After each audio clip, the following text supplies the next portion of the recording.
It's the greatest podcast in the history of the world. It goes high up and under the full forward. Becky's taken a ripper! He has a bounce, he crosses 50, he pins the ears back, and he drills the goal! All the latest news and views from around the VAFA. Here's the big man! The big goal! He's done it again!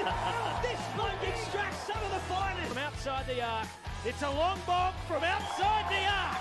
This is for the love of the game. You can tweet that and hashtag it bloody good. Hey everybody, welcome to For the Love of the Game. Jason Bennett alongside Matthew, Donald and Brayden May. Gentlemen, round 4. Gee, we had some great footy again this weekend. Yes, we did. Hello to you, Jason, Brayden. Hello to everybody tuning in. So many great stories across all the divisions really this week. Some really good, some real close finishes and some last gasp winners. Some massive comebacks. Yep, some terrific comebacks. It was a weekend that had just about everything. Yeah, good morning everyone. It's really exciting weekend. A month gone already and I just can't predict what's going to happen next. Like we were speaking last weekend that we've got two top teams that we'll touch on in a second, but they've been brought back to the pack. It's shaping as an exciting competition, and I think it just goes to show why the VAFA is the most unpredictable in Melbourne. So round 4 of William Buck Premier Men's will start there. 3 of the 5 matches took a late turn and no undefeated teams, no winless teams left a month into the season. That says it all. That's what you want.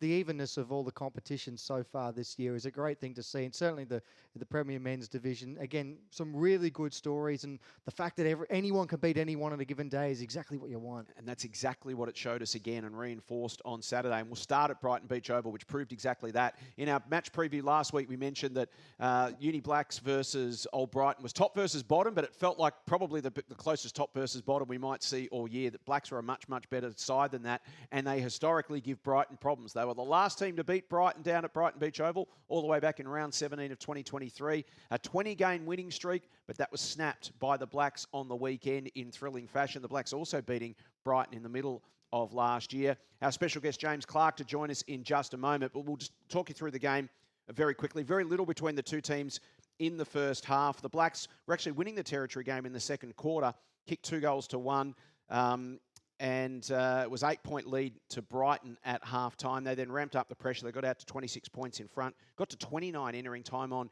in the third term. And then from there, you were expecting, certainly watching the scores, that Blacks were going to run away with the game, but it wasn't to be the Brighton were going to run away with the game rather, but that wasn't to be the case. Blacks came rocketing back. It was a fantastic performance. And joining us now is their star midfielder, James Clark. James, welcome. Thanks for your time. Congratulations on the win. Thanks, Jason. Thanks for having me on. We spoke about Blacks last week, and we even mentioned it in the match preview to say that, hey, you guys might be one of the better 0-3 teams we've seen. You actually played some great footy in the first few weeks. You just hadn't been able to put it together for the 4 quarters. Heading into the game on the weekend, is that how you guys were feeling about how the season was panning out? It wasn't as bad as win-loss suggested? Yeah, absolutely. We definitely did think along those lines. Obviously, footy's a funny game and sport's a funny game. We just didn't probably start the season, obviously, how we've wanted to in terms of how we've played the game. We think that we've had, obviously, quarters that have been very competitive, obviously, against Haileybury in the first round. And then, obviously, the 2 weeks against Blues and Trinity, we had moments, but we just couldn't put that 4-quarter performance together. So we really set ourselves a task on the weekend to obviously go down to Trinity, and we know how much of a good side they are and how tough they are at their home deck. So, it was a great win for the lads, and puts us back on track a little bit. So heading into the Brighton game on the weekend, obviously you guys were the last team to beat Brighton down at Brighton, and you beat them last year as well. Some teams just seem to match up well against others. You guys obviously have confidence that you can take on the Tunners and do what others can't. Yeah, absolutely, Jace. I think that every game we do think we're competitive, no matter who it is or regardless of the opposition, the players they've got in or players got out. So, I honestly believe that on our best day, we can beat anyone. And as I mentioned before, they're absolutely quality outfit and really well coached. But I think that, when you combine the 22 players that you got on the field and everyone just gives 100%, they're the type of outcomes that can come as a result of it. When they ramped up the pressure in the third quarter, they kicked 3 goals in 6 minutes. Archie Manton threatened to blow the game open. Suddenly it's 26-point game after it had been pretty close. We've seen this script so many times down at Brighton before. They put teams away. What was going through your mind at that stage? Yeah, honestly, that was a really testing time for us. Obviously, the last couple of weeks, we've kind of faded away when teams have got a little bit of a momentum. So as a midfield group, we kind of looked at each other and thought, this is our time to really show here.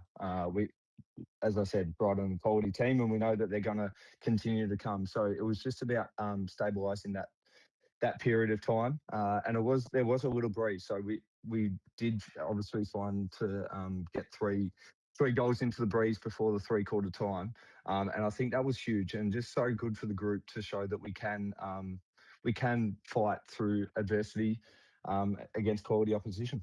3 goals in 7 minutes at that stage. Yeah. That certainly flipped things around. No, and that breeze can be very strong. So anything into the wind is always a bonus. So to get 3 in rapid fire time is a big deal. James, congratulations on the win. Curious because you mentioned at 3/4 or that you were going to have the breeze in the last term. You only trailed by 11 points at that stage. But it's one thing to have the breeze, another thing to be able to make the most of it. What was the message from Dal Bauer at 3/4 time, and what did you guys execute so well in that final term to get over the top of the Tunners?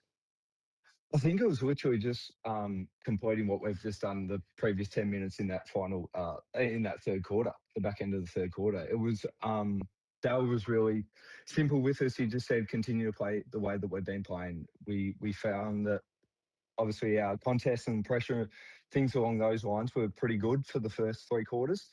And we just knew that Brighton were just going to continue to come. So we just was like, let's go out there, let's have some fun, let's be attacking, because we know that we need to put up a score to win.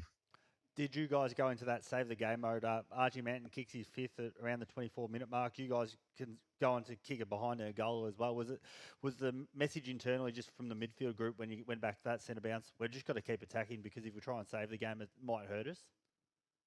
Yeah, absolutely. There was a little bit of a combination there between saving the game and obviously trying to put on a bit of a score. Obviously, that the last couple of minutes, Sam Conway, who's had such a good year coming from obviously where he VFL, he was just trying to keep it in close for us mids, and then it was our job to obviously keep it in close, and then where we could, obviously execute and try to put on a score. But yeah, it is can get a testing time.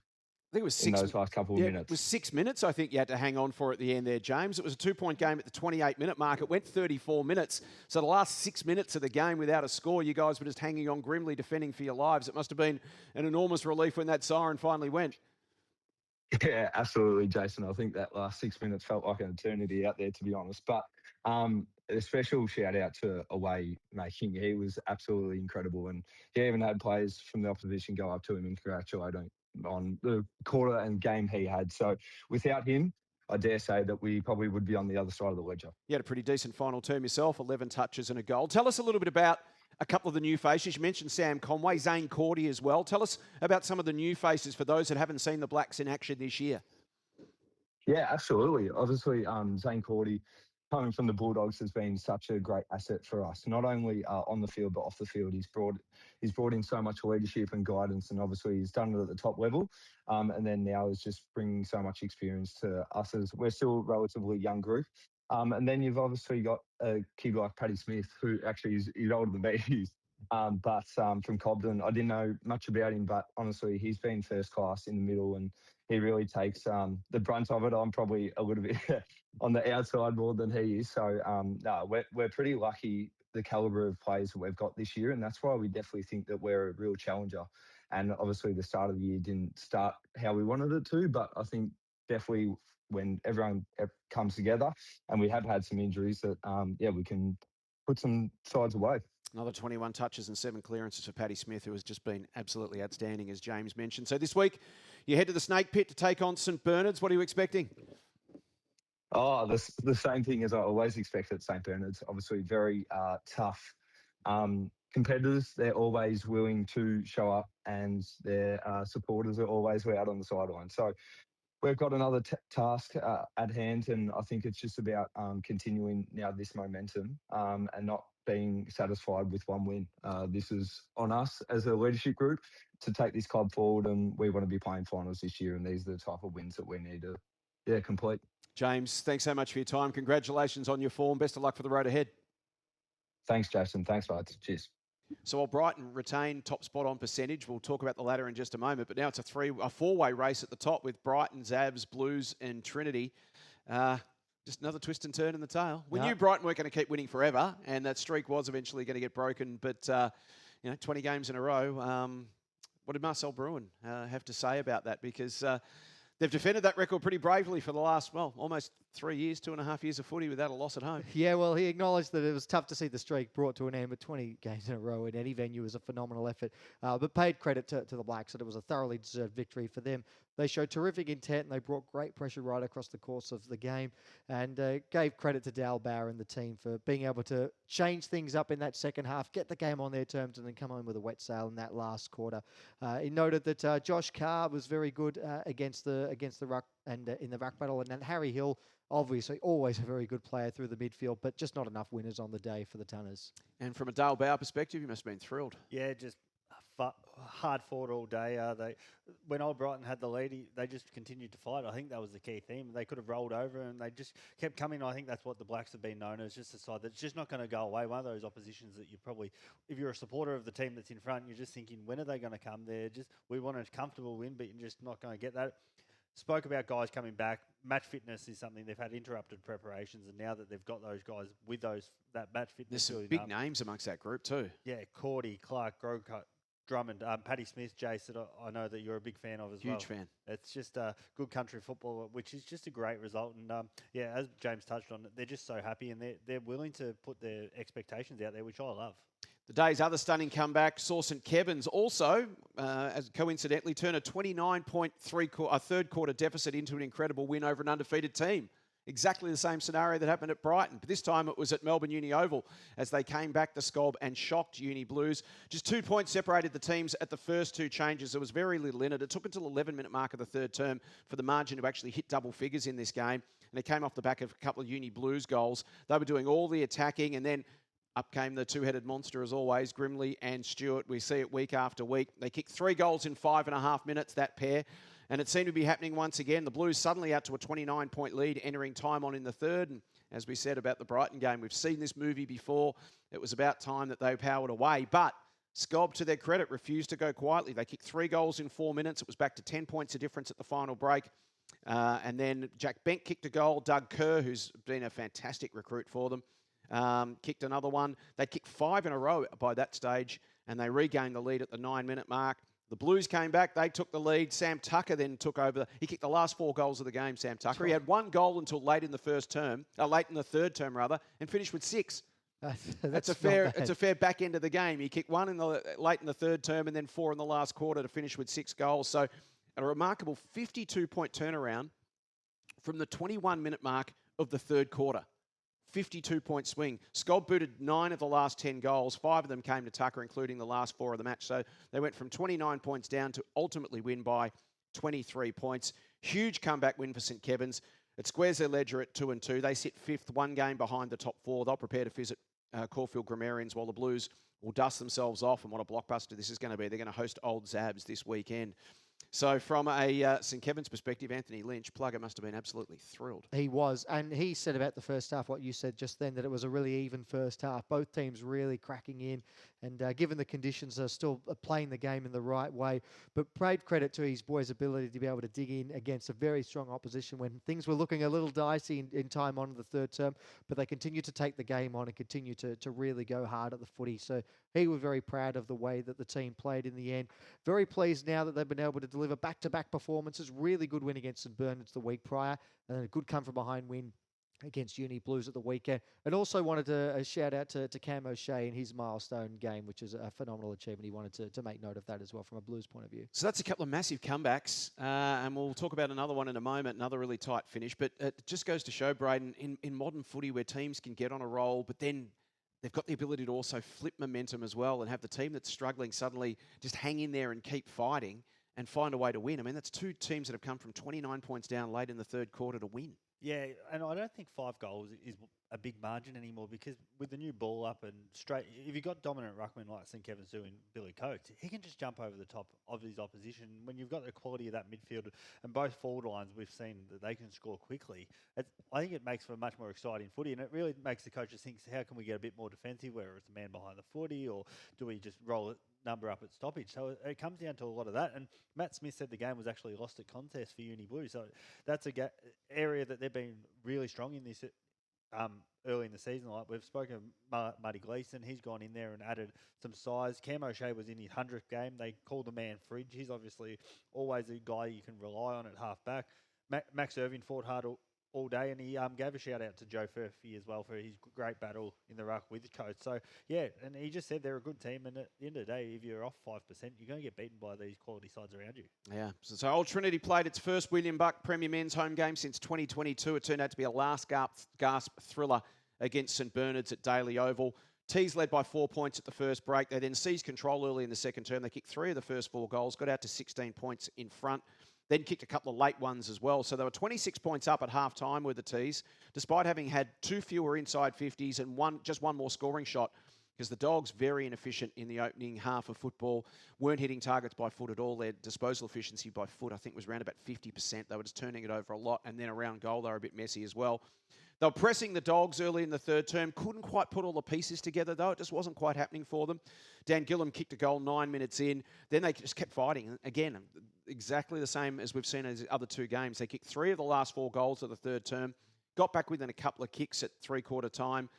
Then kicked another couple and hit the front at the 13-minute mark of the last quarter. So they, too, had come from the best part of 5 goals down. And from midway through that last term, the lead changed 4 times in the next 16 minutes.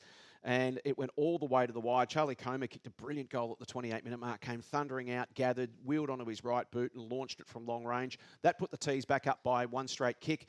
Straight out of the middle, went down the other end for St Bernard's. It was an amazing kick from the pocket. It bounced at right angles, straight into the arms of Marcus Holland in the goal square. He kicks a goal to make scores level again. It looked like it was heading for a draw. One last roll of the dice for Old Trinity. They bombed it long. Dom Payman marked 40 metres out on a tight angle. Any score to give the Tees the lead. He went back and absolutely nailed the set shot. Could not have hit it any sweeter. Straight over the goal umpire's hat to give Trinity their 3rd straight win with the final kick of the game, consolidating their position inside the top 4. Dom Payman finished with 5 goals. It was a wonderful performance from him.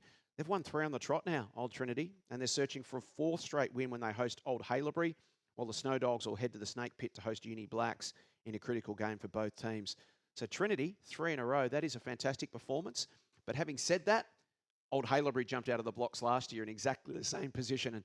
And for these teams that are coming up from Premier B, great to get those early wins. Critical they get those early wins on the board, Matty, because it is a very long year for teams that come up to the top tier for the first time in a while. Yeah, and the point about banking the early wins, I think, is really critical, because if you're a side coming up from Prem B, regardless of how long you've been down there, the first priority point of business should be make sure that you avoid relegation, consolidate your spot in Premier A. So banking these wins now is great, because then you're avoiding a situation where you've got to win 3 of your last 4 come the end of the season, and you've actually established a bit of a buffer between the chasing pack at the end of the season. So to get these wins early, particularly in really close games, those sort of line ball 50-50 ones, to be on the right side of the ledger is a good thing now, because it can save you an awful lot of stress come the end of the season. And unlike the other 2 games, team came from a long way back, but Trinity were able to steady and win, which says a lot about their mental capacity. Yeah, especially against sides that are, I guess, on paper, looking ahead before any games were played this year. Everyone would go, they're probably better quality just because the players have been at this level before. And then the Tees as well, they lost some experience as well. And that's what I'm loving, the emergence of some of these new leaders, some names that might have not been seen as leaders, but gun footballers, but they're learning on the job as well. And these sort of pressure moments, like when St Bernard's, that score is level again, it could have easily been, oh, we're in trouble here. And then we're talking about the Snow Dogs walking away with 4 points, but instead they're like, no, we know how to win these games, and they've gone and got the job done. And Donald McDonald, I don't know where he ranks in terms of the top local footy coaches, but he would have to be in the top half a dozen right now, I think, with how he's got his side performing. Well, 3 in a row, and when you think their first loss, their only loss was round 1, and at the time we thought, oh gee, that's going to hurt Trinity. But in hindsight, Uni Blues are an exceptional side, and they're going to put some teams to the sword this year. So they've lost to Uni Blues after Stewart and Grimley got hold of them, and then they've strung together 3 in a row. So, as you said, Donald McDonald's put together a pretty good program in a short period of time here over the summer to lift them from Prem B to Prem A. What did he have to say after this one? Just said it was a tight game all day, and they were leading at halftime, and in general play, it was just tight. It's probably a word that we're probably sick of hearing right now, but just the ability to keep going when St Bernard's were playing well and their momentum swung, and we've seen that all through this opening month. Games are just swinging back and forth. He was really pleased with that aspect, and he just Don Payman, he gave him a massive shout out. What a player he is. He's terrific, and it is fantastic when you can see him at this level, but it's also fantastic when we see him at higher levels. He's really keen to recover well and go up against Old Haileybury, the side that you mentioned that they're almost shadowing at the moment. Yeah, just got to keep that momentum rolling, don't they, for the tees. From a Steve Alessio St Bernard's perspective? Yeah, well, he noted Old Trinity's ball movement in the first half was really slick, and it gave him a pretty good indication that they'd have a game on their hands. St Bernard's managed to turn it more into a contested style of game in the second half, and that allowed them to get back into the contest, keep the ball trapped in their forward half for longer periods of time. But on the day, the conversion in front of goal was what cost them in the end. And in close matches, you can't afford to be missing the sort of opportunities that they did. But noted that the season continues to spring surprises. So that as long as the Snow Dogs can just keep hanging in there, things have the ability to turn very quickly for them. Yeah, it certainly does. It's a very even season. So Old Haileybury collected another 4 vital premiership points with what turns out to be a comprehensive victory over Old Scotch at Princes Park. Matty, you were there for that one. The Bloods struck first through Jack Bell. Then the Cardinals looked like they were on. They kicked the next 4 goals, including 3 in 2.5 minutes, and they looked like they were ready to blitz. They were more efficient up forward early. They were a couple of goals up at the first break, and then Old Haileybury started to take control, and they looked threatening up front. They kicked 5 goals to 1 in a 19-minute patch that saw them come from 11 points down to 14 points up.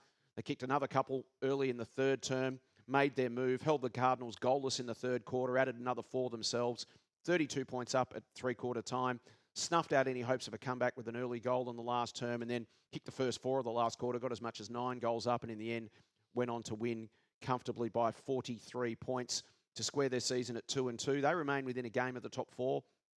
Cardinals now 1-3. What did you make of this one? Yeah, this was a really interesting game. The start from Old Scotch was really good. They got out to a couple of goal lead at quarter time. Between the second and the third term, 10 goals to 2 in favour of the Bloods. Why? They really flipped the switch. They were just able to win it out of the middle a bit more. And certainly in the first term, Old Scotch were winning the clearances and getting it forward. But I think what Old Haileybury picked up on was the fact there was a really muddy sort of surface. So they were just trying to get it forward any way that they could. And we sort of touched on it earlier. Centre clearances, you can get the ball out of the centre quickly. It gives you plenty more chances to score. And I think Old Haileybury picked up on that a bit quicker than Old Scotch did. They got it inside 50 quicker and with a bit more purpose. It allowed them to get on the end of some good opportunities at goal. Flynn Gregor at half forward was very good in the air. Took a couple of nice marks, kicked 4 goals, and had the celebration of the day as well to bring up his 4th, the backflip. 18 touches, 4 goals, and a backflip. Yeah, that's I don't know how many fantasy points a backflip is worth, but no, he was very good. Brady Seckle was tremendous through the midfield. We've gone Hugo Higginbotham has gone with the Baby Bloods as opposed to the Baby Bombers, and Brady Seckle's the Tim Watson. Well, remember Guy Watson? Guy Watson. You just Watson. Guy Martin dubbed them the baby Bloods here a week or 2 ago, didn't he? Because he knows just they're such a young emerging team. A lot of excitement there and a lot of youth. But then guys, as you mentioned, like Seckle, that are just so important, that senior figure that just sort of pulls it all together. He had 27 touches, 12 of those contested, 8 tackles, 11 clearances, 8 inside 50s and 2 goals. That's a pretty complete performance. Oh, no, he was outstanding through the middle. And it wasn't like Old Scotch didn't have opportunities. You mentioned that they didn't kick a goal in the third term. They kicked 7 behinds. In fact, there was a point in the match when both teams, I think, had traded about 7 behinds in a row. And it just felt like whoever was going to get the next goal from that point was going to break the game open. It went the way of the Bloods. I think Old Scotch kicked 9 behinds in a row. At one point from the start of the second half until early in the last term. When you don't make the most of your opportunities, can come back to bite you. And we've already seen that in the case in a couple of games so far that we've gone through in round 4. And that was another one that really cost them, that inability to make the most of those chances. Sets up a couple of fascinating games this coming week. Old Haileybury will head to Old Trinity. So the league's 2 most recent Premier B champions, both on a winning streak. They'll come together head-to-head. That's going to be an interesting game. And then Old Scotch, who have dropped 3 on the trot, they'll host Old Brighton in the grand final rematch at Camberwell. Could that be the spark that sort of kickstarts and ignites their season? Could be. Yeah, it's going to be a huge game for both clubs. I can't wait for that Old Scotch, Old Brighton game. It's going to be an absolute beauty. And we've seen Old Scotch certainly in recent times have had the measure of the Tunners, who are dealing with a bit of that now, having lost to the Blacks, over the past few seasons. Old Scots beat the Tunners in the 2024 grand final. They led at quarter time in last year's decider, but a couple of injuries eventually told the tale for them. So and they are missing some personnel at the moment, Scotch, too, it must be said. Yeah, they've got some big names out. They are. No, that's fair to say as well. But they certainly showed that when they get things rolling, as they did in the first term last week, that they're still a very capable side, Old Scotch. So this is going to be a big game for all four of those teams, really, in those two matchups. Big 4 points on the line. What did Matty say after this one? So he said he started the game really well, played the game that they wanted to play, and the scoreboard reflected that 5-3 in the opening term. But the momentum shifted thereafter. Old Haileybury were able to control the ball better, particularly in the second half when the game was really up for grabs. They showed improvement in the system, but they need to work on the consistency across the four quarters. Paid note to Will Clark, who was sort of doing it all between forward and ruck. He had played well. And Harry Dixon was another one who's competing well at senior level, but is looking forward to the challenge of taking on the reigning premiers, the Tunners, this weekend. Yeah, maybe that'll be the spark that ignites their season. From an Old Haileybury perspective, another great win for the Bloods. What did Guy Martin have to say? Yeah, Guy was very happy to put consecutive weeks together. He said after their round one performance, they were really poor in the way they backed it up. So a big focus has been just that consistency, which is such a big theme for a young side. You just don't know what you're going to get. They're probably consistently inconsistent. And I think what I love here, he touched on the things that they worked on at training during the week, the things that the vision they showed, they went to work on it and then they executed it. That speaks a lot of volume about the maturity of this group. He spoke well of Seckle and Conway and said they justified their inclusions in the VAFA Big V squads that were named last week as well. So, yeah, he was just really happy with how they defended as well. And all signs are going well. I'm looking forward to watching the Bloods grow throughout the year. Yeah, Bloods and Trinity, fascinating game this week. That's Two of the most exciting teams in the competition. When they both get the game on their terms, they play that slick, fast ball movement, and they can score quickly. So it's going to be a fantastic game. Really looking forward to that one. The final game of round 4 was a one-sided affair in the end. Old Zabs put Caulfield Grammarians to the sword at Toorak Park, but it was only late though. If you looked at the final score, it was a 99-point margin to Old Zabs, and you think, geez, they've belted their brains in all afternoon, but it really wasn't the case. They kicked a couple of goals each early. Zabs flexed their muscle midway through the opening term. They kicked 4 in 9 minutes. So 23 points up at quarter time. But the Fields, as they've done all year, were pretty gritty. They dug in for the fight in the second term, and it was only 33 points at half time. So they lessened the damage. Third term, more of the same. Zabs controlled the game, but weren't able to quite wriggle free and really put it on the scoreboard. It was only 3-1. It was out to 8 goals at the last change. But then they put the hammer down in the last quarter, as Zabs can do.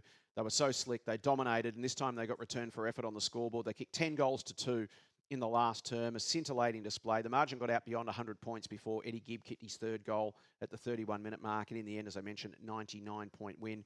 Zabs 22-17-149, their largest score since round 1 last year when they put D. Larcel to the sword in D. Lar's first game back up in Premier Men's. Their largest win since then, it was on the weekend, and a huge percentage bump, almost 33% they picked up over the weekend. So that's lifted them all the way up to second spot and closed the gap to the Tunners to just 9%. So a huge win, more than just 4 points really for Zabs. You look back at the end of the year, that's almost worth 2 games really. A win plus 33%. So they had winners all over the park. Campbell Lane had 43 touches. Sterling Phipps-Parsons had 35, 10 inside 50s, 9 clearances, and a beautiful goal. Have a look at it on socials. Weaves through a couple of opponents and kicks a lovely goal on the outside of his boot. And they just continue, Zabs, to keep building their squad with more and more ex-AFL talent in these situations. Ollie Seston, who's ex-Melbourne, best of field in his VAFA debut. He had 32 touches, 12 marks, 6 clearances, 5 inside 50s. He was the highest rated player in the ground. He's a good size, Brayden. He's extremely athletic. And then, he could be a real difference maker. And then so could Elwyn Davey, of course, a former AFL listed player who's such a clever, smart, small forward. He kicked 4 from 14 disposals in his third VAFA appearance. They'll head to Melbourne Uni, Zabs, for a round 5 blockbuster against the Blues. This is going to be a fantastic game of football. And then the Fields have to regroup quickly. They've had a couple of thumping losses now. They go back to Glen Huntly Park and they'll face St Kevin's in an important bounce-back game. So impressive performance from Old Zabs. Dan Donati must be thrilled. He was, and he said what you said, that it was a much tighter game for the first 3 quarters than what the scoreboard would suggest. He thought Caulfield pressured and moved the ball really well for large portions of the game, but over the course of the ground, his Chargers just had a few more winners and ultimately they were able to pull away in the last quarter. He said it was a pretty even performance, not a perfect one, but they are improving their game with each week now, and he's looking forward to the challenge of Uni Blues next week. And to be honest, Brendan, that may well be the toughest game to pick. I mean, all of them are tough for me at the moment, the way things are going. But I think even from a general point of view, that could be the toughest one of the lot to pick from this weekend. It might be one we have to come back with our tips on once we see the selected teams, because that could come down to it, who's available, what different VFL buys, what guys are coming back from injuries. But yeah, that's shaping up as an absolute must-watch. What about Caulfield? That's two heavy back-to-back losses now, 80 points and 99 points. But as we said, it's the 99-point margin is a little deceptive. If you'd watched the game, it was actually closer than that for most of the day, even though Zabs were 8 goals up at three-quarter time. It was more about Caulfield not taking their chances as opposed to getting blown off the park, which they did in the last term, which was very un-Caulfield-like. Yeah, but it's a bit of an issue, according to Sats, one of the great coaches. The last 2 weeks, they just haven't finished well. And so it's something that they need to address, because those sort of 8-goal blowouts in the last quarter, it can be the difference come the end of the season, whether you play finals, where you finish, just in percentage. Whether you get relegated and whether you stay up. We've seen in the last few years, percentage has been everything. Yeah, so he just said, we're going to go to work. Injuries haven't helped. Lochnan, Ting, Moran, they're just a couple that they've lost in recent weeks, but there's been great opportunities as well. I touch on it when we get to the 19 segment, that the fields have been without some, but it's good. Bit of short-term pain for long-term game for a club that has come up. They've come up from Prem B. They're competitive. So, again, once they get some games into these kids, who knows what the kids can do at a higher level as well. A lot of good footballers excel at a higher level. Just got to hang in there, don't they, Caulfield, at the moment, and just keep on fighting and just keep in touch. That's the key at this time of the year. Don't let the chasing pack get too far ahead. They're back home this week. They'll face St Kevin's, and it's a really important bounce-back game for the Fields. That wraps up William Buck Premier Men's for round 4. After the break, we'll talk Premier B Men's with our so-called expert, Matthew Donald. That's next on For the Love of the Game. Keep up to date with everything that's happening around the VAFA by subscribing to our socials. We're on Instagram, TikTok, X, Facebook, and LinkedIn. Has someone just taken a screamer or kicked goal of the year? Send us your best and we might share them around the league. Join in the fun with all the best pics, videos, stories and reels from around the competition. They're all on VAFA socials. Search VAFA and VAFA Women's on your favourite platforms. Welcome back to For the Love of the Game. Time to talk Premier B Men's, which is always a interesting competition. And sure enough, it's proving extremely difficult to tip. But the man who's been dominating... Actually, no. Instead, we haven't got the man who's been dominating the tipping. We've got Matty Donald, our expert instead, who's having a tough time of it. And rightly so. There's no harder competition in the entire VAFA to tip than Premier B Men's. Matty, where would you like to start this week with your round 4 report? Yeah, Jason, I'm keeping that expert well hidden, because if you find out where he is, I'm out of a job here at the VAFA. We are going to start with Old Melburnians and Old Campbell. This was a ripper game, and we talk about comebacks. Comebacks continue with Premier B, and there were a couple of beauties, and this was one of them. A goal in the dying seconds from Sam Laub, getting the job done here for Old Melburnians. They trailed by 16 points at the 15-minute mark of the final term, the OMs, but they kicked the last 3 goals of the game to win 9-8-62 to 18-58. Laub actually kicked not just the final goal in the match, he kicked the last 2 goals of the game to get the job done. Ned Nichols, 32 disposals and 14 intercepts for him. Liam Thomas was the best for the Wellers. He had 22 touches rather, and he kicked 3 goals. So there was some good winners right across the board. It was a hard-fought game of football, but nothing beats a match winner in the final seconds. Yeah, Melburnians must be thrilled with that, and Old Campbell, conversely, must be a bit gutted. Yeah, no, James Byrne said he was really pleased with the fight that the team showed in the final term. He said the resilience in that last 5 minutes was really outstanding. The work rate was definitely there, but there's been a big focus on structures and systems, and very evident that they were adhered to late in the game. That's been a big focus for the OMs, trying to get the structures and the defensive systems in place. And it paid dividends at the weekend with an important win. Neil Connell said disappointed to fall at the very, very last hurdle. As I said, it was only a free kick in the last 30 seconds of the game that decided the match. But up until then, they'd played very well, and to lose the lead late was disappointing for them. We spoke of comebacks before, Matty.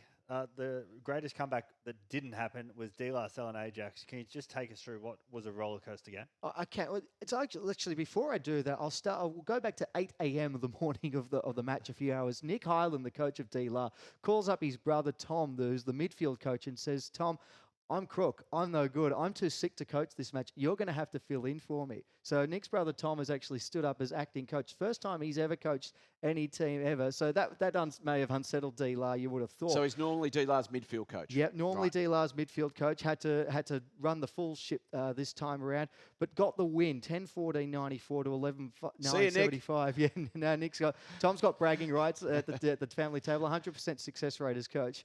But that final score doesn't even begin to tell the tale. So 14-10-94 to 11-9-75. In time on the third term, D-La led by 53 points. It was looking like they were on course for a big, big win, and Tom was definitely going to replace Nick. But then it was an incredible comeback from the Jackers. They closed the gap to within 7 points in time on in the final term. They very, very nearly got there. But a couple of late goals to Luke Healy and Pat Russell late in the game sealed it.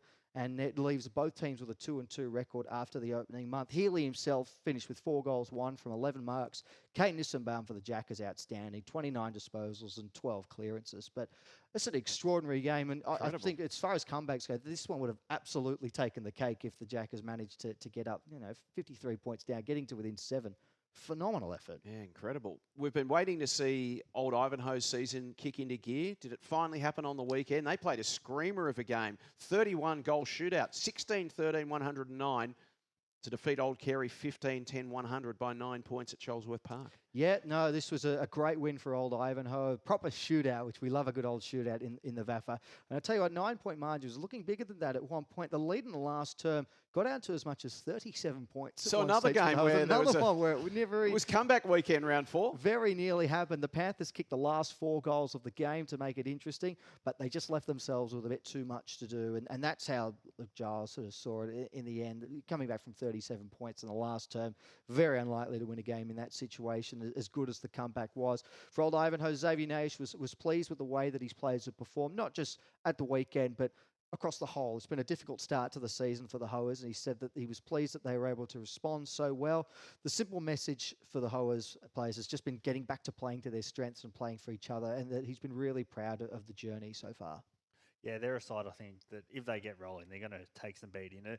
As we've touched on, they've been missing some key players, but a side that I think we're really enjoying talking about every week is Willie C.Wise. They're absolutely on fire. 2 late goals to win the game against Beaumaris. What can you tell us about that one? Yeah, I'm not sure if there have been any comebacks that have taken place over the course of this weekend, but there was one here. C.Wise winning 12-10-82 to 11-9-75, a 7-point win. They trailed by as much as 14 points early in the final term as well. They kicked the last 4 goals of the game to get it done, the C.Wise in the end. Aidan McCarroll kicked 4 goals. What a player he is. He was terrific. And Will Smythe and Harry Miller each kicked 3. So there were a number of goal kickers going around for the C.Wise. Max Holt for the Sharks, he kicked 3 goals. Zach Hawkins, 31 disposals and 12 marks. So there were some good performers again across the board. Qantas Oglu, the C.Wise coach, he was just relieved to come away with the win at the end of it all. We made mention of this last week. Their record in games decided by 12 points or less. They went 1-4 last year, the C.Wise, which cost them finals. They're now 2-0 this time around so far. So they've made a very good start to the season in terms of winning the close ones. He said that they knew they required around 4 or 5 goals in the last quarter to be able to get the job done. So they tried to open the game up a bit. It was very stoppage centric in the first 3 quarters, and they were able to open up the game and get the goals they needed. Josh Burke, the Sharks coach, happy with the way the team played, but lamented the missed opportunities in the second half. He said they were pleased with the performance, but they still want to be better. They understand that Williamstown are a very strong side, but they had enough of the ball to be able to make the most of their opportunities and kick enough goals to get it done. It's a great lesson that if you don't take those chances, it can come back to bite you. The big win of the weekend was Collegians, 18-15-123, Old Geelong 4-5-29, 94-point win at Como Park. That is a huge win for Collegians. Yep, they maintain their unbeaten start to the season, 4-0, and a big gap, not just in terms of the game clear, but in terms of percentage as well, up to 185% for them now. Alex Lukic, he had a big day, but this could have been an enormous day. This could have been an all-timer. Absolutely could have been. And we talk about Tunwatch. He could be putting himself right into the frame. Mitch Brown, you could well have company. He kicked 6 goals, 8. Wow. 6 goals, 8 he kicked. It was a phenomenal performance. He's such a difficult player to match up on at that size. I think he's about 194, but he moves like a small. Like, he's just such a tough matchup. He's powerful, he can mark, but he can also win it on the deck, turn around and kick snap goals.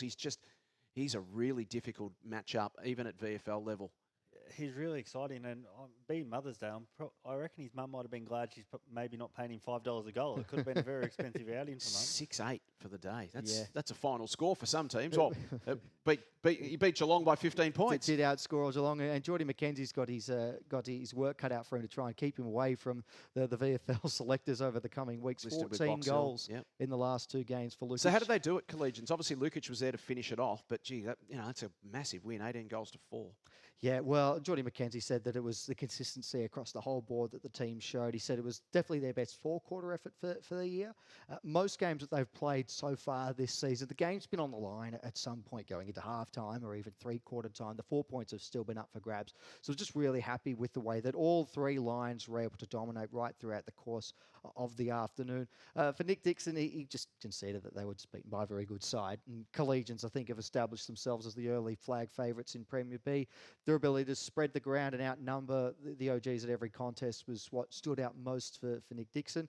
They're a long way off the standard required, but there's no substitute for hard work, and that's what they're going to go back to, and they'll look to improve from there. And Dan Orgel had a big day. The Footscray VFL captain. The Footscray were on the bye, of course, so he had a chance to go back and play at Collegians, and he certainly made it count. Yeah, no, he did definitely, and it may not get too many opportunities. It just worked out quite nicely with Footscray having their bye in the VFL, and Dan consequently being available for Collegians. So may not be too many more opportunities we get to see him line up for the Lions in 2026, but was very impressive. Geordie was thrilled to have him for the 4 quarters that he did. Got a couple of goals as well, so it was a very useful inclusion.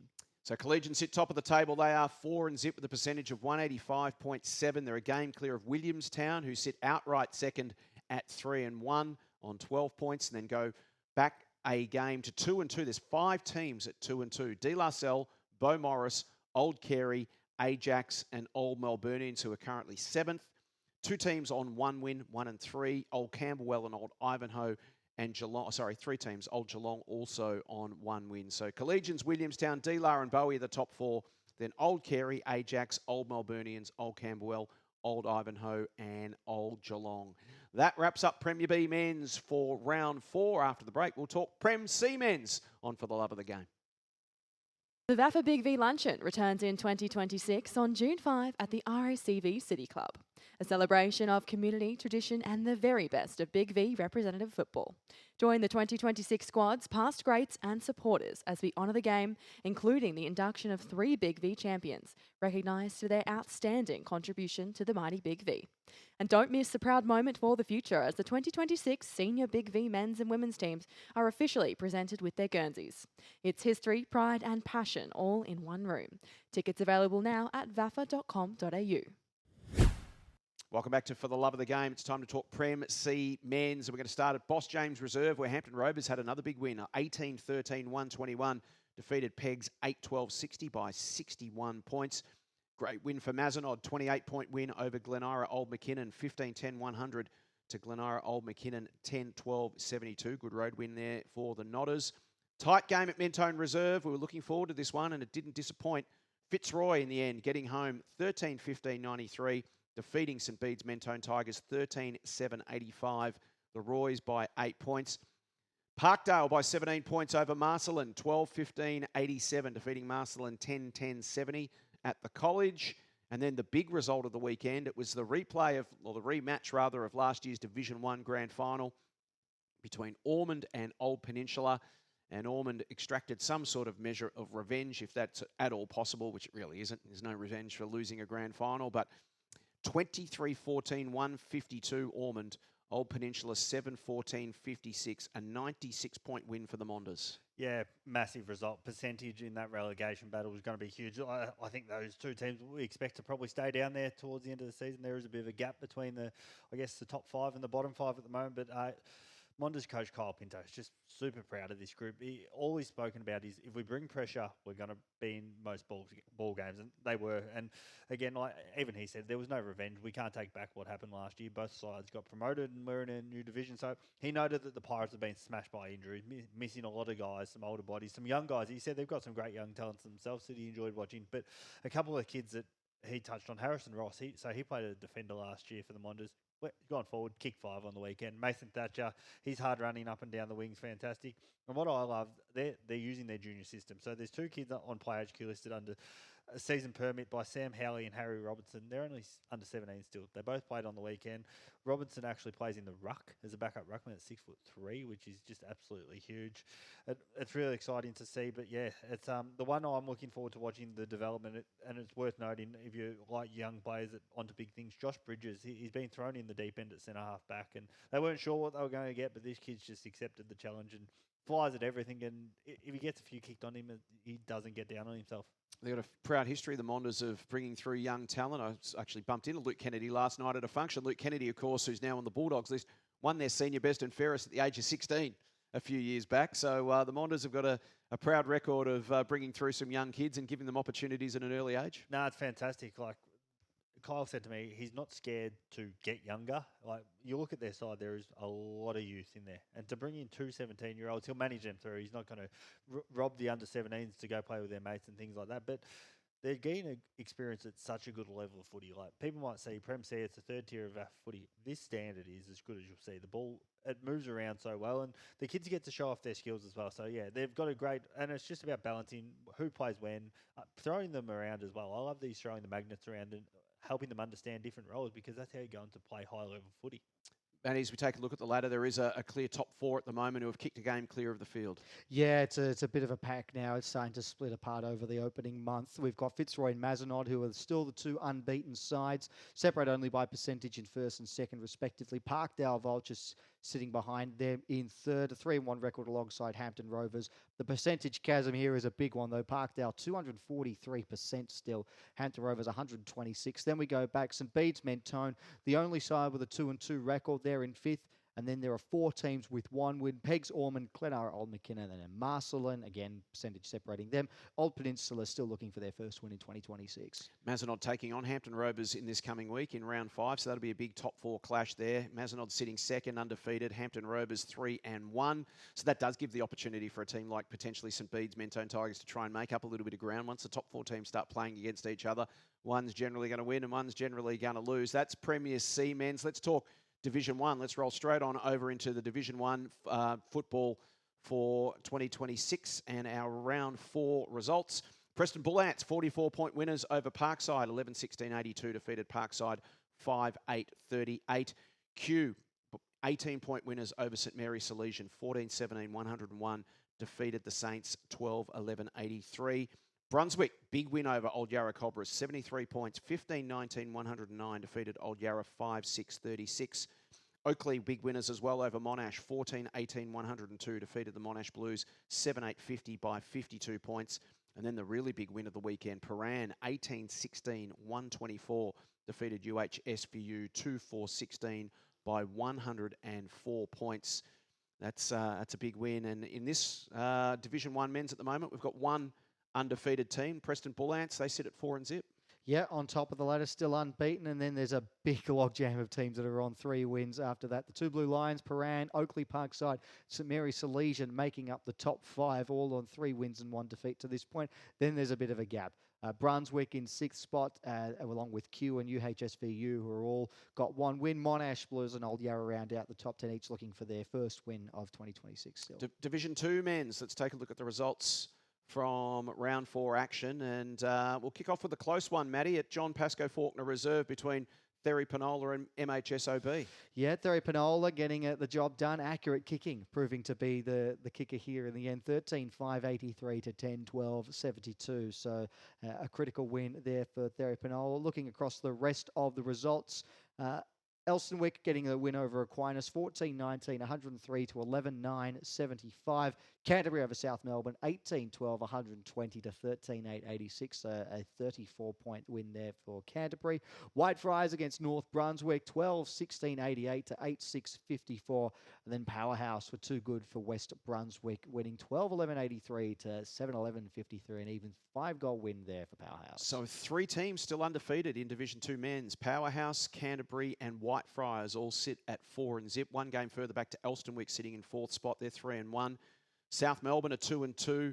MHSOB, one of 3 teams on 1 win and 3 losses. MHSOB, West Brunswick and Therry Penola. And then 2 teams yet to register a win in Division 2 so far this season. It's Aquinas and North Brunswick. As we take a look at Division 3, Brayden? Yeah, obviously just the 2 games in Division 3. Wattle Park, who are the clear premiership favourites at the moment. Another big win, 25-16, 166. Got the better of Latrobe, 1-2-8. And in the weekend's other game, Hawthorn also brought their kicking boots with a good, solid 22-15, 147 to 13-10, 88 win over Albert Park. So a bit of a shootout there at the Hawks Nest. Yeah, Wattle Park and Hawthorn, the 2 standouts at the moment in Division 3 footy. That wraps up the men's competition for round 4. After the break, we'll talk VAFA women's footy when For the Love of the Game continues. VAFA Media has risen to another level in 2026 with more live stream and radio coverage coming your way every Saturday. Enjoy our award-winning VAFA SEN Match of the Day radio call on vafa.com.au and the SEN app from 1:45. Plus a host of Premier Men's matches and our Under-19 Premier Match of the Round streaming every week on Community TV, along with more live and free matches from Premier Men's and Premier Women's streaming on vafa.com.au than ever before. And don't forget that every game from Premier Men's, Premier B, Premier C and Premier Women's can be enjoyed on demand in full every week at vafa.com.au. Saturdays are for the VAFA. Catch the action live on the VAFA website, Community TV and the SEN app. Welcome back to For the Love of the Game. It is time to talk William Buck Premier Women's. Our results from round 4. Old Brighton continue their winning ways. 7-8-50 defeated Westbourne Grammar 3-1-19 down at Brighton Beach by 31 points. Caulfield Grammarians 6-5-41 over Kew 1-7-13. 28-point win to Caulfield at Glen Huntly Park. Big win for St Kevin's, 10-9-69 over Williamstown CYMS 2-5-17. 52-point victory there for the Scob. West Brunswick 6-1-37 defeating Fitzroy 4-3-27. West Brunswick by 10 points. And Old Scotch 12-6-78 defeating Old Geelong 4-4-28 by 50 points down at Camberwell. News in regrading, and we'll run through all of these through our women's competition regrading happening this week. The news that impacts Premier Women's is it's going from being a top 10 team competition to a 9-team competition because Willie CYMS are going to drop down to Premier B. So they'll be in Premier B from round 5 onwards. No one coming up from Premier B. That'll just go from being 10 teams to 9 teams. So that is Premier Women's. Let's talk Premier B. And the story of Premier B women so far in 2026 has been Beaumaris, who have started 4 and zip. Joining us is their coach, DAMIAN FARROW. DAMIAN, thanks for your time. Good to see you, Jace. Mate, it's been an amazing 18 months, I guess, for the Beaumaris women's program. There's obviously been tragedy with Bianca and Holly losing their lives late in 2024 and the impact that had on the team last year. Played some great footy, got elevated to Premier Women's, and then, obviously found that standard pretty difficult. This year, you're back in Premier B Women's. You've taken over as coach and you've started 4 and zip. So it's been a tumultuous kind of 18 months, both on and off the field. How are you feeling about where everything sits right now? Yeah, look, it's when you summarise it down in the way you just did, it sounds very tumultuous. But I suppose I keep coming back to one of our team values is community, and I think that's been probably the strongest feature of everything that's happened over the last little while, is that we're just so connected as a community, all the players and coaching staff and broader football community. That's the men's program, the parents, everyone. We're just really tightly connected, and I think that's just made it a really enjoyable 18 months in that respect, in that adversity creates opportunity for other things to emerge, and that's probably been the nice thing about all the difficulties that we've experienced. Yeah, it's a wonderful way of putting it. We talk about this a bit, Damien, when clubs are going through elevation and relegation, and we're having a bit of that this week with regrading happening. You guys had that experience last year of dominating early, then went up a division and struggled a bit, and now you're back into Prem B. How do you deal as a coach with changing expectations amongst the players more so? I mean, you've been around footy forever, so you understand how this all works. But from a playing perspective, you go from being dominant to struggling to potentially dominant again. How do you try and keep your players on an even keel? Yeah, it's the $1 million question, I think, for all of us. But certainly we rarely, if ever, talk about on game day or even through the season. We don't talk about winning and losing. We just talk about, and it's a boring thing, but everyone talks about the process. So we try and celebrate a lot around the process of being, just like I talked about, being connected as a community, being, forging stronger relationships, learning. Footy gives you lots of lessons, and so we talk a lot about that. Anything that's happens is just a learning opportunity, and so that's probably how we try and focus on it. Now, when you lose repeatedly each week, as we were experiencing last year, well, that really tests that, and certainly the players, they want to win. We all want to win games. That's why we play as well. So it's just trying to create small wins that you can build on. And I suppose that's what we've tried to do. Is there was things that we did last year that have stood us in good stead for what we're building on this year. And now there's certainly in the first 4 weeks they've had some results go their way, which probably reinforces that they've learned some lessons from being in the stiffer competition of Prem A last season. Damien, congratulations on the start to the season. You just touched on some things that the team did last year that have sort of set themselves up for a strong start this season. Can you elaborate on what some of those things are that the girls picked up from last year that they've been able to carry into 2026? Yeah, I think there's two really obvious things, and I think it happens at whatever level you're at. When you go to the next level, it becomes apparent.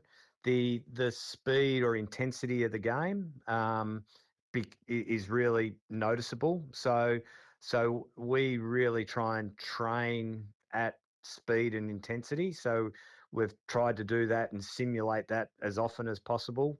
And then I think the other thing is that teams, the higher you go, the more well organised and well structured they are. And our players constantly used to talk about opposition midfields, and they thought they were there and they thought they had them defended, and then the ball is chained out of a contest and it's down the other end before they knew what had hit them. So that just structure and shape around contest, which we all talk about as coaches, they're really obvious things that change when you go through the levels. So we've put a fair bit of time into trying to recreate that and have a system or a process that will hopefully keep adapting as we get more challenged. Speaking of your system, you're only averaging 23 points against the game. You must be immensely proud of how well you are defending the ground at the moment.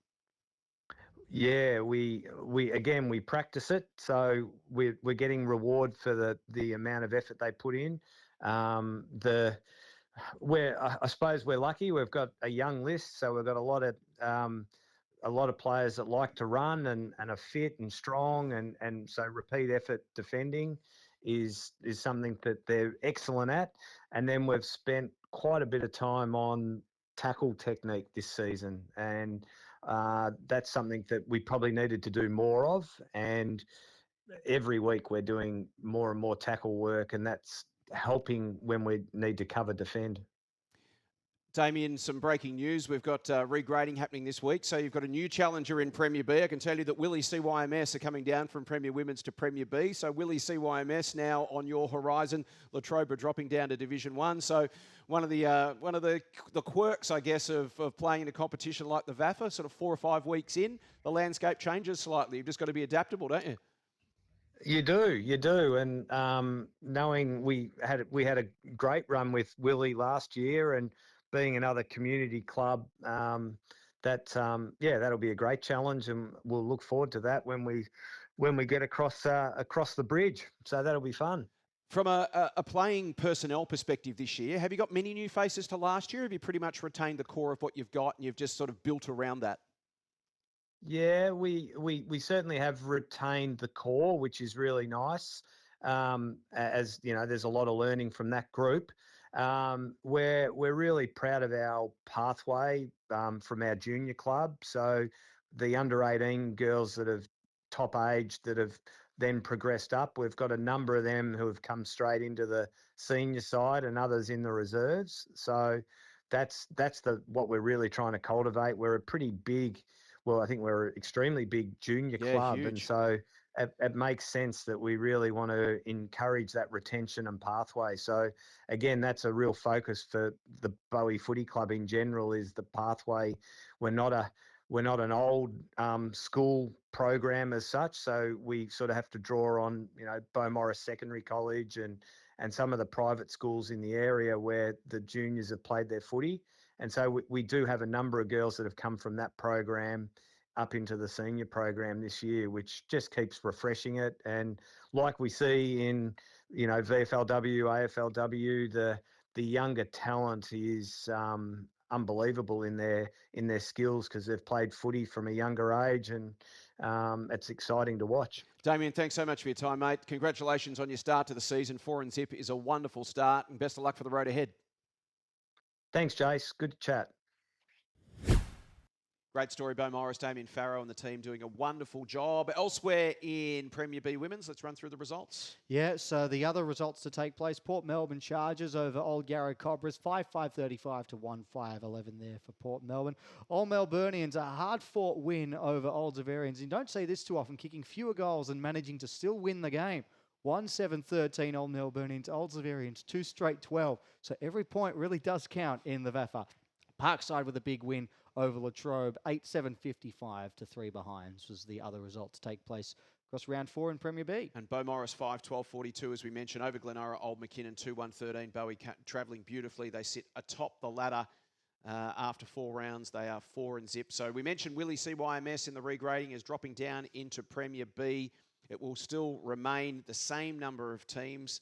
It'll be an 8-team competition because Latrobe University will actually drop down to Division 1. So they made a jump of a couple of spots over the summer. So they're being regraded from Premier B Women's down to Div 1 Latrobe.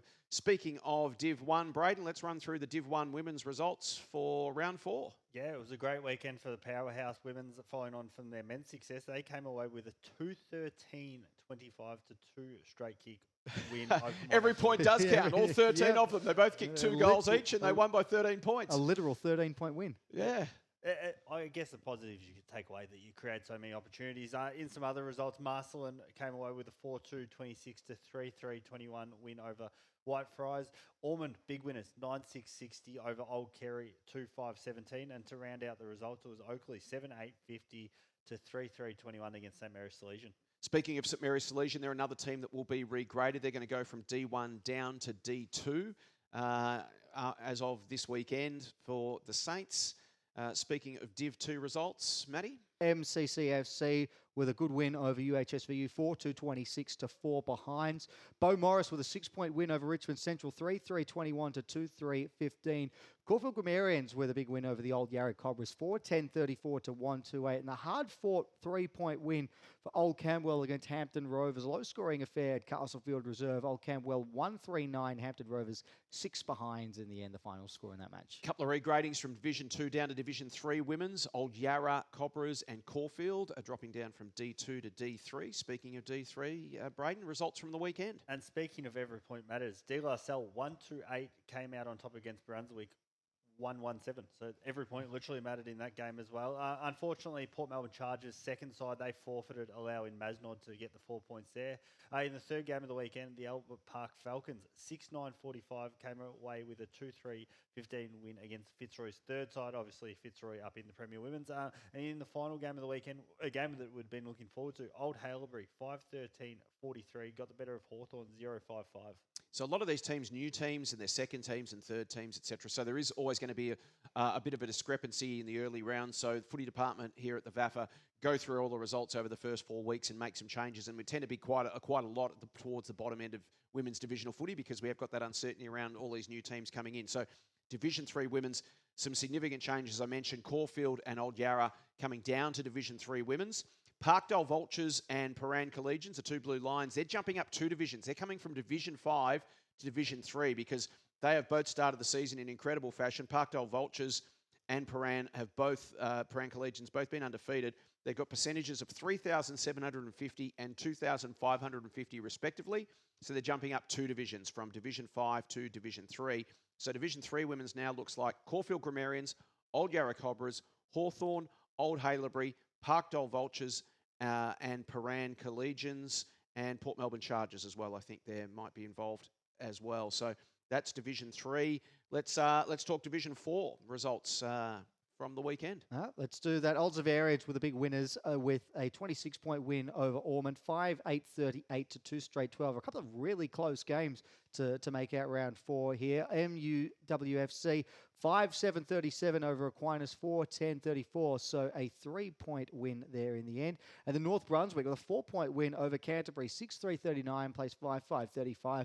The other match which didn't take place between Wattle Park and Glen Ira, Old McKinnon. Glen Ira, Old McKinnon unfortunately had to forfeit, so Wattle Park taking the victory there. So that's Division 4. So now we've got 4 teams that have come from Division 3 down to Division 4. This is all very confusing. You can see it all written out for you to explain on the VAFA website. But Brunswick, Albert Park, Mazenod and Fitzroy's third team are going to come from Division 3 down to Division 4. So Division 4 will now look like Wattle Park, Old Zavs, the Muggers, Aquinas, North Brunswick, Canterbury, Brunswick, Albert Park, Mazenod and Fitzroy. That'll be a 10-team Division 4 competition. Let's talk Division 5, Brayden. Yeah, and one of those teams we touched on, Parkdale Vultures, they've gone up with a bang. A 19-16, 130 to scoreless win over De La Salle Women's 2.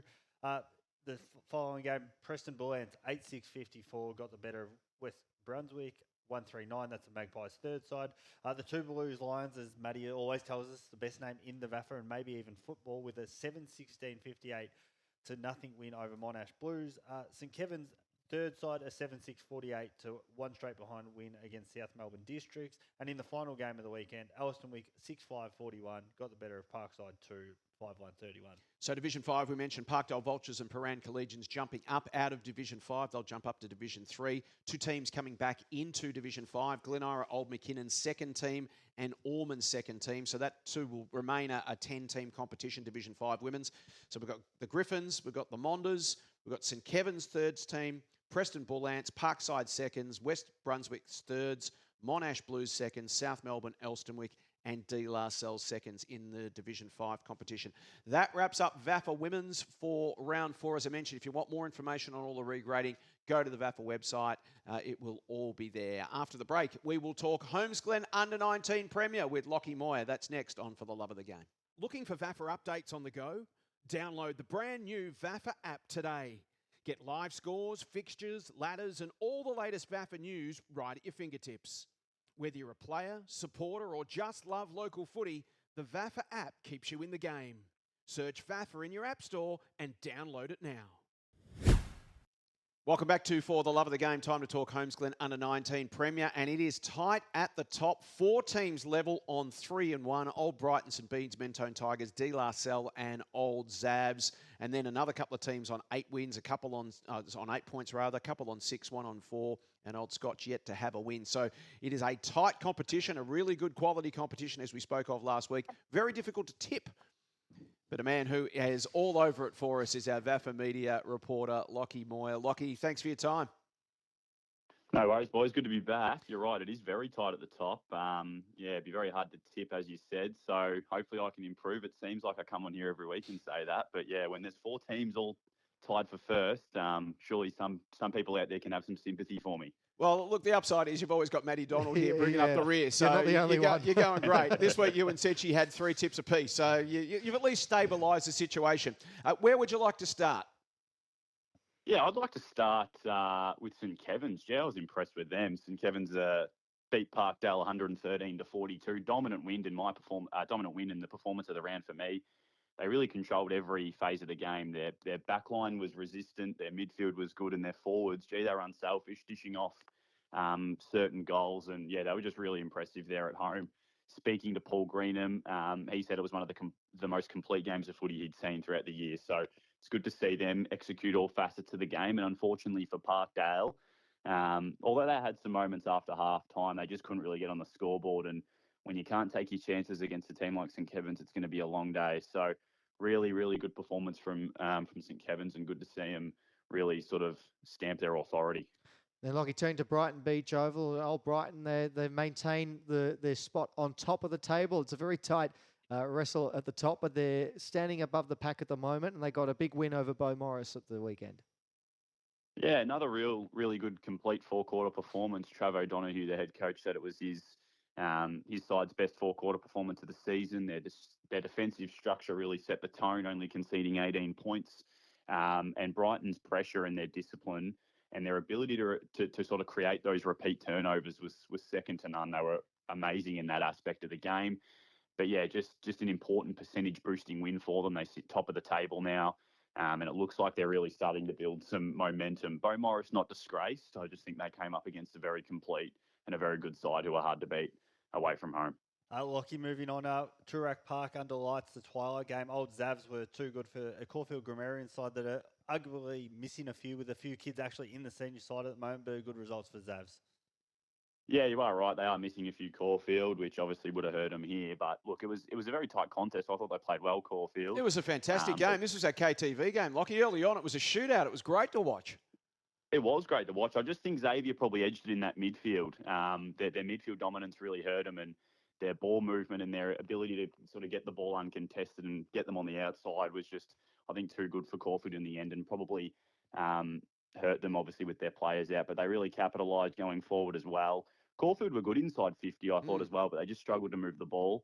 And another good win from Old Zavs. And they're starting to emerge themselves as a genuine contender. And I think Matt Hanley's got them playing some good footy. So, yeah, watch out for them going forward. And so accurate. 16-9, 105 to 11-5, 71. It was an outstanding display of goal kicking from both sides. No one could miss over under the scoreboard in the right forward pocket up against the boundary line. They just kept slotting them from both teams. It was a wonderful performance.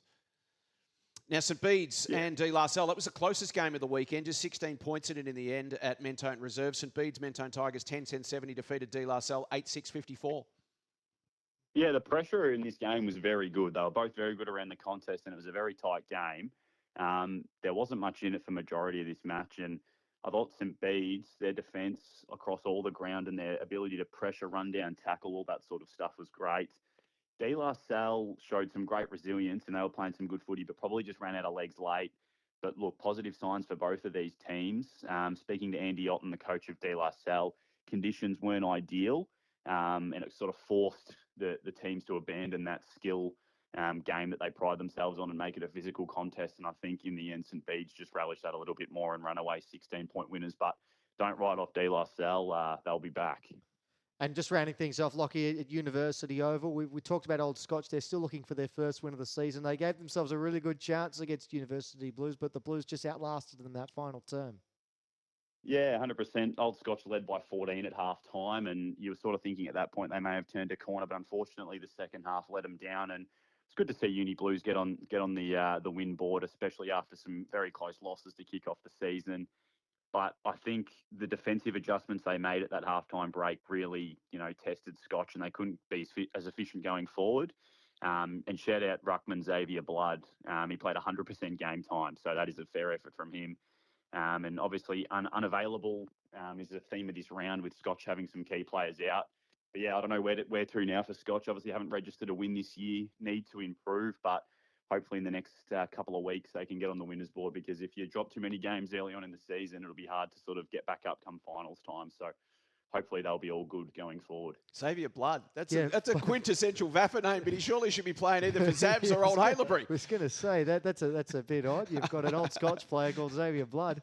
He's got all the bases covered. Pick a lane. Yeah, that's right. Hey, let's look ahead to round 5, Lockie, and your tips.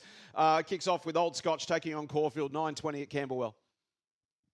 Yeah, I'm going to be taking Caulfield here. Just can't trust Old Scotch, unfortunately, at the moment. So I think Caulfield can bounce back. Obviously, they were good against Xavier. It was tight, as you said, a bit of a shootout there. So I'll be taking Caulfield.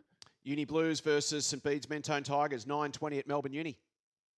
Yeah, Uni Blues were good, but I think St Bede's in this one away from home can get it done. Obviously, that impressive win against De La Salle can really build some momentum going forward, and I think they'll win. Parkdale versus Old Brighton, 9:20 at Jerry Green. Yeah, tough one, this one. Parkdale obviously coming off a big loss, I think may hurt them. So I'll side with Old Brighton. I think they're starting to get up and about, and they'll be humming along nicely. Our KTV game coming to you live on Community TV, live and exclusive. De La Salle taking on Beaumaris, 11:40, Waverley Oval. Yeah, look, Beaumaris, another team that only registered 18 points last week, albeit against a very good side. De La Salle, I think last week's game is a bit of a forgive, so I'm happy to take De La Salle in this one. And the final game of round 5, St Kevin's taking on Old Zabs, 2 p.m. at TH King. Yeah, a bit of a local rivalry, this one. Really looking forward to this game. Both teams are playing very good football. I'll take St Kevin's. I think they're just starting to really put the score on, and they'll be hard to stop. I think, especially away from home for Xavier. So yeah, I'll take Skevs. Lachie, thanks for your time as always, mate. We'll talk to you next week on For the Love of the Game. No worries, Jans. Thanks for having me. The VAFA Rising Star Award recognises the competition's most talented young players. Each week, the VAFA Rising Star Committee receives nominations for one male and one female player aged 20 years or under who played no more than 7 senior games before this season. Our overall season winners will be declared the VAFA Rising Stars for 2026. So if your club has a young gun making their mark, nominate them now at media@vafa.com.au. Welcome back to For the Love of the Game. Let's talk goals. Thanks to Sharon. We'll start with big bags from round 4. The bags weren't quite as big in round 4 as they were in round 3. The most goals anyone kicked across the VAFA across the weekend. 4 players kicked 7 goals. Max Noble from Old Kerry under-19s. Griff Adams from Old Brighton's thirds. Isabella Geetzman from Ormond Senior Women's booted 7. Fantastic result there. And Connor Spears from Zab's thirds also kicked 7 goals. 12 players kicked 6 across the weekend.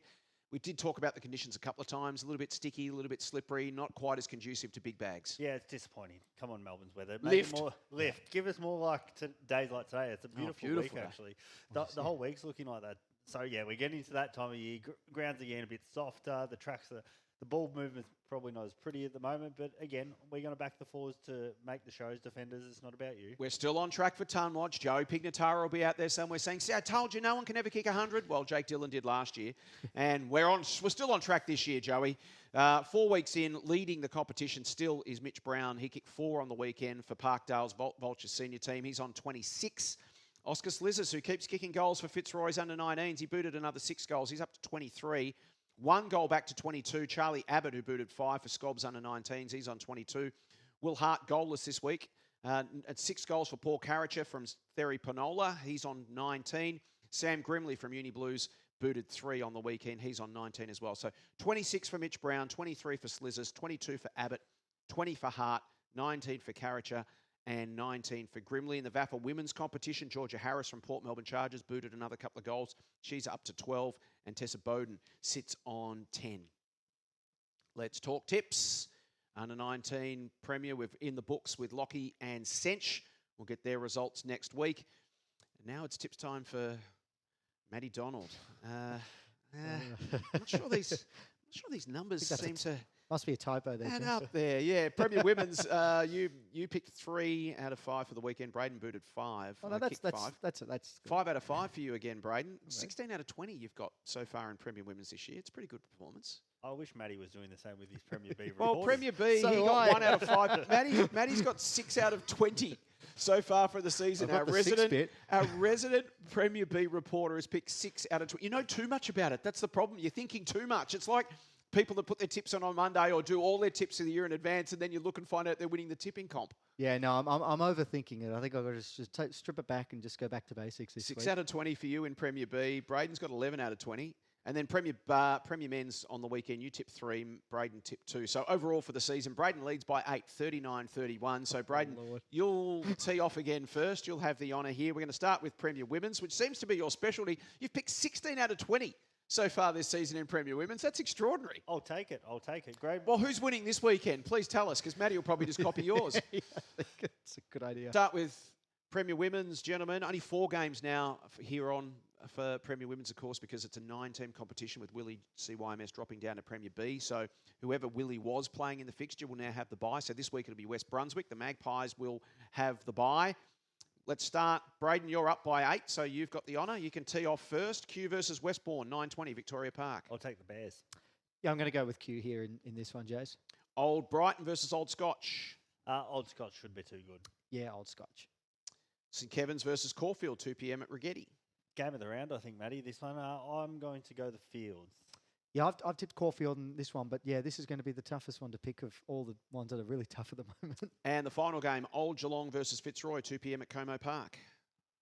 I'm going to go Fitzroy. They've impressed me since this year. Yeah, I've tipped Fitzroy too.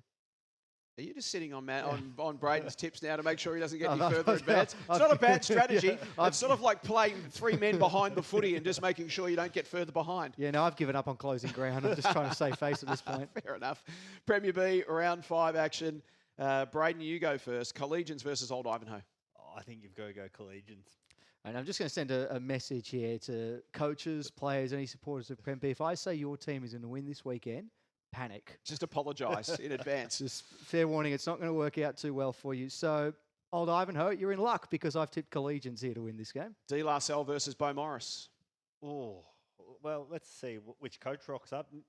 Tommy Hyland might be coaching Carlton with the news that's come through this morning. I'm going to go D-Lar just. He's got 100% success rate still, does Tommy Hyland, acting coach. I'm going to tip D-Lar too.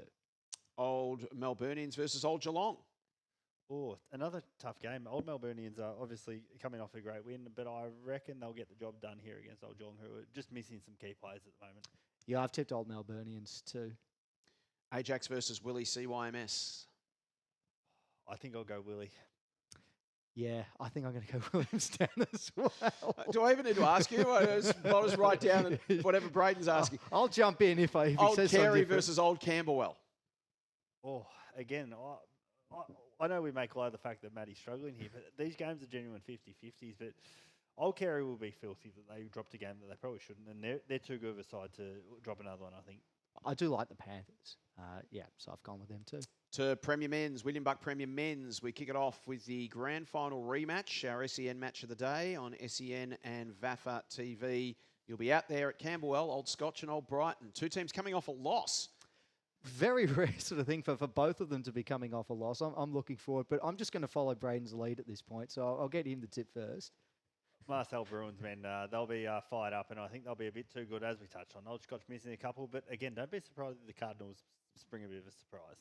It'll be a reasonably hard-fought game, but I've backed the Tunners. Another blockbuster at Melbourne Uni. Uni Blues versus Old Zabs. Matty, I'm going Old Zabs here, and I imagine you might follow. Yeah, you sort of mentioned last week that if Uni Blues, if we're to really trust them, if they're fair income, that they've got to win those sort of games that they weren't able to against St Kevin's. I've tipped Old Zabs.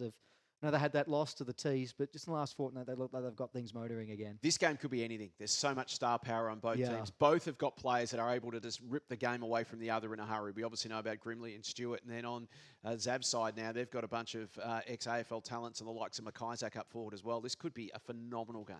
And what I find really exciting, what are we going to learn about the Blues, as we touched on, against a quality opposition? But what do they take away from that third quarter? They're up by 5 goals, and do they have another gear if they get in that position again to put the foot down and really send a statement with an 8-9 goal 10 win?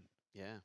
Or conversely, at least put the shackles on Zabs if they start to come back at them, and they're in the same position they were when St Kevin's got on top of them late.